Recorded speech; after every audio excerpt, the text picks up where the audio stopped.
വിദഗ്ധ ചികിത്സ നൽകിയിട്ടും അതിരപ്പള്ളിയിലെ കാട്ടാനയുടെ മസ്തകത്തിലെ മുറിവ് പുഴുവരിച്ച നിലയിലാണ്. മസ്തകത്തിൽ നിന്ന് വെള്ളം ഒലിക്കുന്നുവെന്ന് നാട്ടുകാർ പറയുന്നു.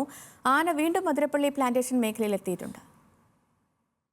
അതിരപ്പള്ളി പ്ലാന്റേഷൻ 14-ാം ബ്ലോക്കിൽ മസ്തകത്തിൽ മുറിവുമായി കണ്ടെത്തിയ ആനയെ ചികിത്സ നൽകി കാടുകയറ്റിയിരുന്നു. എന്നാൽ മുറിവുണങ്ങാത്ത നിലയിൽ ആനയെ ഇന്ന് പ്ലാന്റേഷൻ മേഖലയിൽ വീണ്ടും കണ്ടെത്തി. മസ്തകത്തിലെ മുറിവിൽ നിന്നും നീരൊഴുകുന്ന അവസ്ഥയിലാണ് ഇപ്പോഴും ആനയുള്ളത്.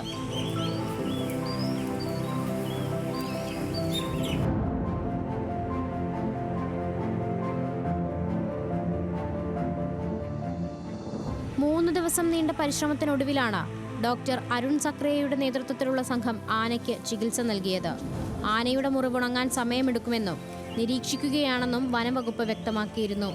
നിരീക്ഷണം അവസാനിപ്പിച്ച് ദിവസങ്ങൾ കഴിയും മുന്നെയാണ് ആന വീണ്ടും പ്രദേശത്തേക്ക് മടങ്ങിയെത്തുന്നത്. ഗുരുതരമായ അവസ്ഥയിലാണ് ആനയുടെ മുറിവെന്ന് ദൃശ്യങ്ങളിലും വ്യക്തമാണ്. ഉണങ്ങാത്ത മുറിവുമായി ആന മടങ്ങിയെത്തിയത് ജനങ്ങൾക്ക് ആശങ്കയുണ്ടാക്കുന്നുണ്ട്. ആനയെ നിരീക്ഷിച്ച ശേഷം തുടർ നടപടികൾ സ്വീകരിക്കാനാണ് വനംവകുപ്പിന്റെ ആലോചന. മറ്റൊരാനയുമായി കൊമ്പ് കോർക്കുന്നതിനിടെയാണ് അതിരപ്പള്ളിയിലെ കാട്ടാനയ്ക്ക് പരിക്കേറ്റത്. ന്യൂസ് മലയാളം, തൃശൂർ.